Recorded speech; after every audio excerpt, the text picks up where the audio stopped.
Hi again, everyone. This video is sponsored by contribution from Anonymous, and here's her story. Hello, Ollie. I've written in a few times to the channel. I am an adult survivor of narcissistic ritual abuse, not to be confused with SRA, as that's most commonly known form of known form of ritual abuse. So I've read. The abuse is the same. All three factors: extremely sadistic, painful in nature. From my personal experience, it was all about establishing dominance, complete power, and total control over another human being, especially ones that are viewed smaller and weaker, such as children, feeding their sick, abuser fix versus declaring allegiance to something greater than they are, which none of them honestly believed in. That's how I make the distinction between SRA and ritual abuse. By sick abuser fix, I mean they really got off and enjoyed inflicting and watching the suffering of others. It was mainly about them being selfish, abusive dill holes, basically. That's all. That's the way I look at it. To the point, to the point, I'll try to keep it quick. I'm not sure how many of you have experienced dealing with flashbacks and body memories from PTSD on your road to recovery from all this. From what I've read online, it talks about not only allowing yourself to feel the feelings, also to be honest with yourself about what happened, and it talks about acceptance of what happened. That's what I'm having trouble with, reconciling within myself the acceptance of some of the things I had seen during this latest resurfaced memory that started coming back about 4 or 5 days ago now, triggered by the Easter holidays. This is the first year I've realized what the deal is with the Easter holidays, past history of ritual abuse. This is a particularly brutal memory from the Easter holidays when I was 8 years old, accompanied with reliving major flashbacks and body memories, phantom pain from the physical abuse. There was forced ingestion of mind-altering drugs given during the ritual abuse sessions. I'm sure most of you are familiar with the reasoning behind that. The flashbacks, reliving, and body memories started today. I bring up the mind-altering drugs because this particular flashback is showing itself outwardly and physically. It comes and goes. I literally feel like I've been drugged, which in the here and now I haven't. Today I felt the physical side effects of being drugged, to the extent of my vision goes in and out of focus. I don't have vision problems to where this should be happening. Along with the flashback, physical pain in certain parts of the body, most likely where I had been beaten at the time of the original trauma. Side note, I do not have physical disorders or chronic pain to explain this away.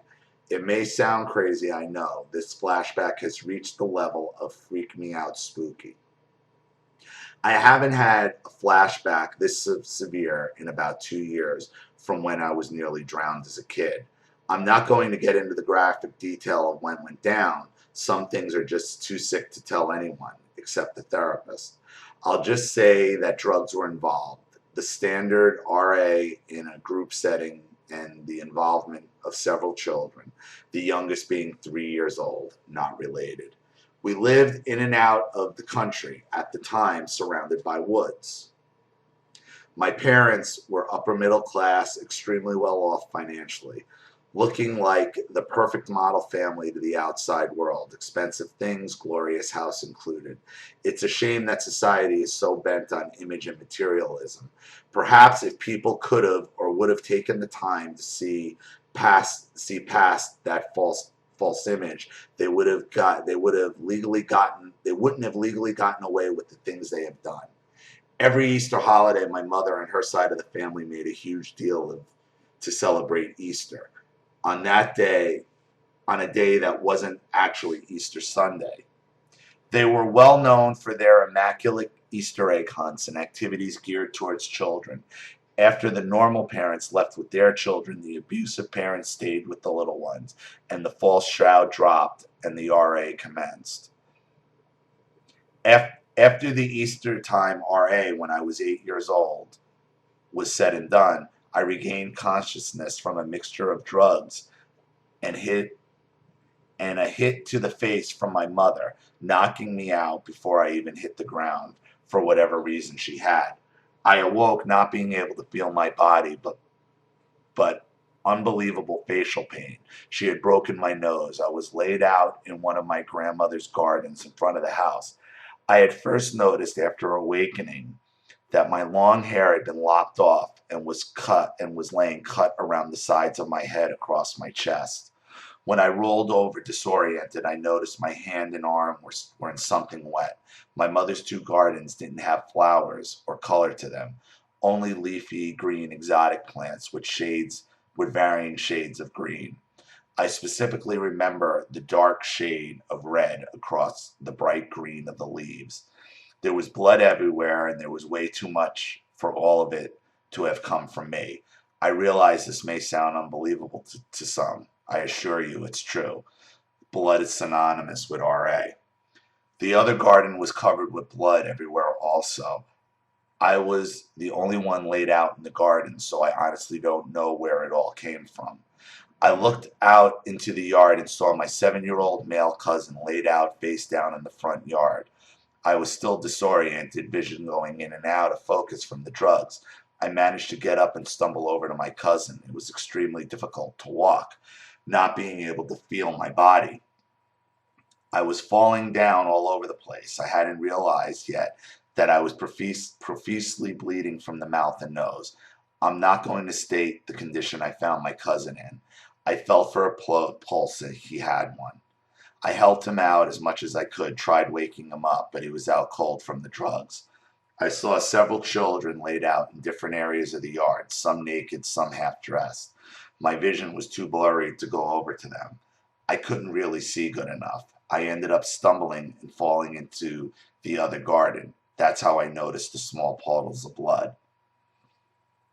I also noticed that my sweater had been cut with scissors from the front and sides all the way up to my armpits while I was unconscious.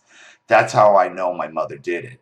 She had a thing for cutting up my clothes when she couldn't get her way on something small and trivial. In this instance, I had let the 3-year-old little girl with the gold.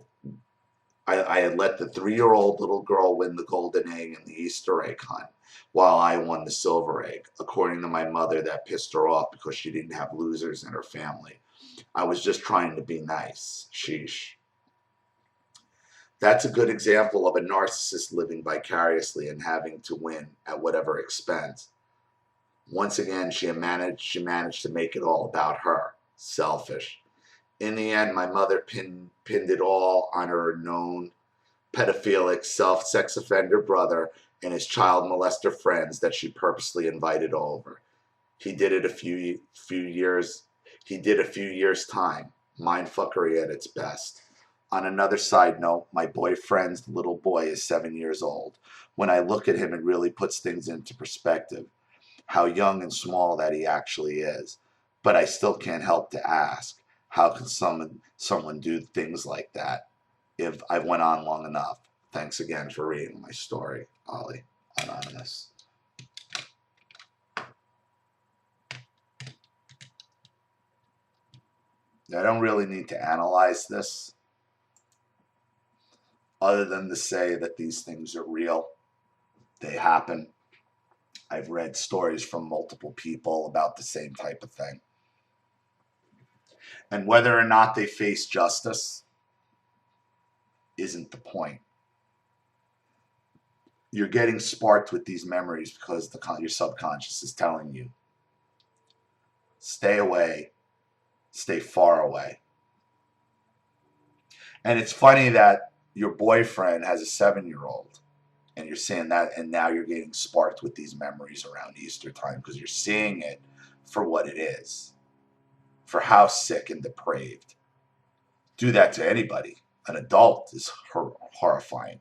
To do that to children,